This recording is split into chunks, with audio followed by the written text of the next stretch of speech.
विमल पोलो जुबा केसरी, हर पल मनाओ केसरी त्योहार। मनोज, मैं सबसे पहला जो सवाल आपसे पूछना चाहती हूँ भाई, हर बात को खींचकर आरक्षण पर ले आओ, पिछड़ा दलित आदिवासियों से जोड़ दो, खेत नाम करा लेंगे, जमीन नाम करा लेंगे, मकान नीलाम करा लेंगे और फिर दरअसल जाति आरक्षण भी खींच लेंगे। ये कहीं से कुछ स्टैब्लिश होता है या फिर क्योंकि ये नैरेटिव को सूट करता है वोट बैंक के, पीडीए के? पिछड़ा जुड़ेगा, खौफ खाएगा तो आरक्षण के नाम पर, दलित जुड़ेगा, आदिवासी जुड़ेगा। गरिमा जी, वो जो एक बात है कि वो आदमी नहीं मुकम्मल बयान है, हाँ। और उसके माथे पर गहरा चोट का निशान है, तो प्रत्यक्ष को प्रमाण की आवश्यकता क्या होती है? जिस देश में इलेक्टोरल बॉन्ड से लेकर के और किस किस तरह से आईएएस तक बना दिए जाते हैं, जिस देश में इसी उत्तर प्रदेश पर उस विषय पर भी हमने हजारों बार संवाद करा है, बहस करा है कि 69,000 शिक्षक भर्ती में 22,000 दलितों पिछड़ों का यही योगी आदित्यनाथ की डबल इंजन की सरकार ने हक खा लिया, और उस 22,000 को किसी दूसरे ने नहीं बल्कि देश के ही पिछड़ा वर्ग आयोग ने कहा कि हाँ 22,000 लोगों का हक खा लिया गया। हाँ। जिस देश के 1100 प्राइवेट विश्वविद्यालयों और 50 केंद्रीय विश्वविद्यालयों में 10 भी पिछड़े और दलित के लोग न डायरेक्टर हैं न कुलपति हैं, हाँ। और जिस देश के प्रधानमंत्री ये दावा करते हैं कि वो पिछड़ों के सबसे बड़े नेता हैं, तो क्या सिर्फ निज हितों का उत्थान ही पिछड़ों दलितों का उत्थान है? नहीं, ये मनोज, ये तो गुजरी बात हो गई। मैं तो आज की भाई, अगर कहेंगे अखिलेश यादव, इसको बताइए ना, एसआईआर अभी सबसे जबरदस्त ज्वलंत मुद्दा है, कॉन्स्टिट्यूशनल बॉडी करा रही है, आप कह रहे हैं कि वो खास तबके के वोट काट देंगे, फिर आरक्षण छीन लेंगे। ये कैसे होगा? एसआईआर से कैसे जुड़ता है ये? इस पर तो आपने अनेकों बार बात करी है, और मुझे खुशी है कि आपने इसको बेहतरीन उठाया है। मैं देश का पहला ऐसा राजनीतिक दल है समाजवादी पार्टी जिसने 2022 चुनाव के बाद इस देश के निर्वाचन आयोग को 18,000 लोगों का एफिडेविट दिया। हमने कहा कि साहब इनके वोट काटे गए हैं, और उस 18,000 में 5 भी उच्च जाति के लोग नहीं थे, उसमें यादव थे, मुसलमान थे, राजभर थे, पासी थे। इस बात से आपको खुश होना चाहिए। और हमने पूछा कि क्यों काटे गए, इसका जवाब देश के निर्वाचन आयोग ने आज तक नहीं दिया। हमने पूछा कि एक भी व्यक्ति का अगर वोट डिलीशन होता है तो उसका फॉर्म होता है 7। अगर किसी व्यक्ति का आप वोट डिलीट करते हैं तो उससे नोटिस दी जाती है कि आप मतदाता हैं, आपका वोट हम डिलीट कर रहे हैं और फला ने आपके खिलाफ फॉर्म 7 भरा है, आप अपना कारण बताइए कि क्यों ना आपका वोट डिलीट कर दिया जाए। एक भी हमारे वही सवाल आज राजीव राय पूछ रहे हैं, तो कौन सा गलत पूछ रहे हैं? नहीं, तो ये जो 18,000 एफिडेविट तो 2022 के चुनाव में दिए थे ना मनोज, पिछले संसद सत्र में अखिलेश यादव बाकायदा वो एफिडेविट, वो हलफनामे दिखा रहे थे, संसद के सत्र में प्रीमाइसेस में दिखा रहे थे।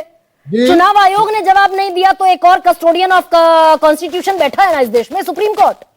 जी बिल्कुल बैठा है, हाँ बैठा है। हाँ, हमारे लोकतांत्रिक मूल्यों को और हमारे लोकतांत्रिक व्यवस्था का जिसको मूल्यांकन करने का, विश्लेषण करने का हक है, सुप्रीम कोर्ट बैठा हुआ है। ये आपने ठीक कहा बात, लेकिन सुप्रीम कोर्ट भी बहुत सारे मामलों में ये कह देता है कि वो कॉन्स्टिट्यूशनल बॉडी है। उस सुप्रीम कोर्ट क्या फैसला देगा? जिस सुप्रीम कोर्ट के सीजीआई को तो किया गया था कि देश के मुख्य जो निर्वाचन आयुक्त होंगे उसका चयन देश का सीजीआई करेगा, क्योंकि इसलिए करेगा कि जो लोकशाही है, जो लोकतंत्र है, जो जमहूरियत है, उसके 4 भाग है। एक भाग आप है, पत्रकारिता है, न्यायपालिका है, कार्यपालिका है, विधायिका है। तो न्यायपालिका के सर्वोच्च व्यक्ति को उसके चयन के लिए अधिकृत किया गया था, लेकिन उसको प्रधानमंत्री, ऐसी क्या बेचैनी थी कि वो किया गया, अगस्त में किया गया और दिसंबर में फिर कानून बन गया कि नहीं वो नहीं रहेंगे। तो जिस संस्थान को आपने पूरे इलेक्टोरल प्रोसेस से ही निकाल दिया, वो कैसे आपकी बात सुनेगा? नहीं, लेकिन ये तो 2023 में हो गया था मनोज। इसका काउंटर क्वेश्चन ये बनता है भाई, उसी के तहत आप 10 काउंटर क्वेश्चन करिए। हम मनोज नहीं, रेलेवेंट सवाल पूछूंगी, कहीं कोई अल्लबल नहीं करने वाली हूं। तो आपको रिलेवेंट जवाब भी मिल रहा है। हाँ, सुनिए ना भाई, इसी चुनाव आयोग जिसको आप कहते हैं बीजेपी ने अपना चुनाव आयोग बना लिया, इसी के तहत आप 27 सीटें जीते, मुलायम सिंह यादव के समय से भी ज्यादा। इसके मायने ये थोड़ी हो जाते हैं कि वो बहुत साफ पाक हो गया। हमने सर्टिफिकेट थोड़ी दे दिया। देश के सर्वोच्च सदन में हमारे नेता ने ऐलानिया कहा कि हम 80 के 80 सीट भी जीतेंगे, तब भी देश के निर्वाचन आयोग पे और हमें ईवीएम पे भरोसा नहीं है। और आपसे कह रहे हैं अगर ईमानदारी से चुनाव होता तो हम फरूखा ईमानदारी से चुनाव होता तो हम 37 नहीं, हम 50 सीट उत्तर प्रदेश में जीत जाते। अगर ईमानदारी से चुनाव होता तो हम 2022 में सरकार में होते, और इसके हमने अनेक प्रमाण आपको प्रस्तुत करे हैं। लेकिन आपने वो 18,000 एफिडेविट सुप्रीम कोर्ट में तो दाखिल नहीं किए ना मनोज भाई। एक सेकंड, और ये सवाल मैं किस लिए पूछ रही हूं ये भी दर्शकों को बता दूं।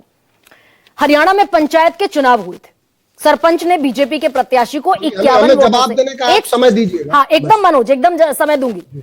हरियाणा में पंचायत के चुनाव हुए, 51 वोटों से सरपंच ने बीजेपी के प्रत्याशी को जीता हुआ घोषित कर दिया जी। जो ओपोनेंट था वो पहुंच गया सुप्रीम कोर्ट। 3 साल तक सुनवाई चली, ईवीएम से चुनाव हुआ था, सुप्रीम कोर्ट में ईवीएम खुली, सुप्रीम कोर्ट ने माना कि ईवीएम टेम्पर्ड थी, 51 वोट से हारे हुए प्रत्याशी को जीता हुआ घोषित कर दिया। आप भी जाते हैं सुप्रीम कोर्ट? जी, हमें ईवीएम से ही नहीं, हमें पहले आप सोचिए उत्तर प्रदेश में घपले क्या हुए ये आपको बात बता दें। जो चुनाव से पहले जो मतदाता सूची आती है वो 2 आती है, एक मतदान कर्मी लेके आता है और दूसरा जो राजनीतिक दल का व्यक्ति होता है उसको दी जाती है, और वो दोनों सेम होती है। जब उत्तर प्रदेश 2022 के चुनाव में जो मतदान कर्मी लेके आया, जो वोटर लिस्ट लेके आया, जो वोटर लिस्ट हमारे एजेंट के पास थी, जो मतदान कर्मी लेके आया, उसमें हमारे लोगों के सामने डिलीटेड का सिर्फ मुहर लगा था कि कोई यादव है तो लगा दो, कोई पासी है तो लगा दो, कोई राजभर है तो लगा दो, कोई पटेल है तो लगा दो। इस तरह हर विधानसभाओं में 25-25 हजार लोगों के डिलीटेड के मुहर लगे हुए थे। और वो हमारे 2022 की बात बता रहे हैं मनोज आप? 2022 के प्रमाण बता रहा हूं आपको।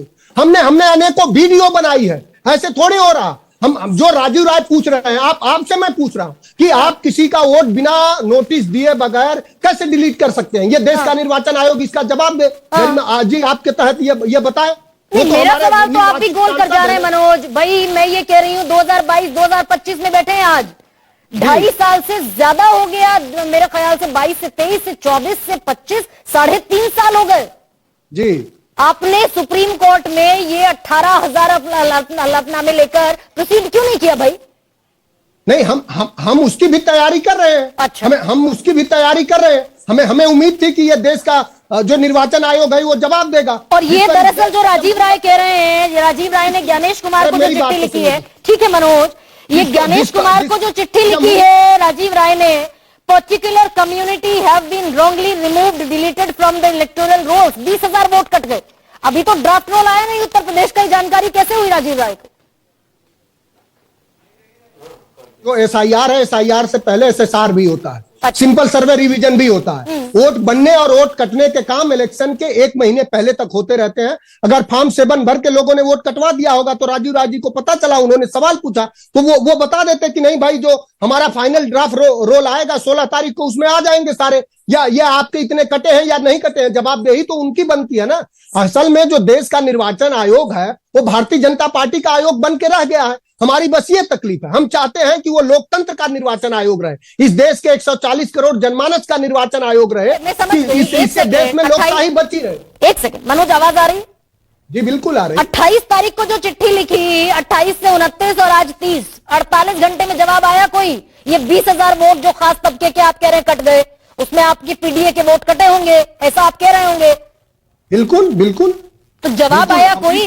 कोई नहीं जवाब आया, कोई जवाब नहीं आया, कोई जवाब नहीं आया। जब 2-3 साल में कोई जवाब नहीं आया तो 18 घंटे में कहां जवाब आ जाएगा? अच्छा। जिसका चयन ही किसी ने अपने पॉकेट में कर लिया हो, हाँ। जो निर्वाचन आयोग बीजेपी के पॉकेट का निर्वाचन आयोग हो गया हो, क्या टीएन सेशन वाले कार्य पद्धति है आज निर्वाचन आयोग की? चंडीगढ़ में क्या हो रहा था, उत्तर प्रदेश में क्या हुआ, बिहार में क्या हुआ? भाई एक सेकंड मनोज, मेरा इस पर दरअसल आकलन ये है कि 2022 को बीते 3.5 साल हो गए। कुंदरकी में आपने आरोप लगाया, मीरापुर में आपने आरोप लगाया, अभी जब उपचुनाव हुए विधानसभा के, और सुप्रीम कोर्ट का, भाई सुप्रीम कोर्ट का दरवाजा भूल जाते हैं ना आप। लेकिन इस सवाल पर मैं आऊंगी। गरिमा बस चंद सेकंड। आपने करें आरोप लगाया, उसी कुंदरकी में उसी लोगों के सर पे बंदूक रख के वोट लिया गया, अभी कह रहे हैं आप आरोप लगाया। आपने हमने आरोप के बरक्स प्रमाण प्रस्तुत किए।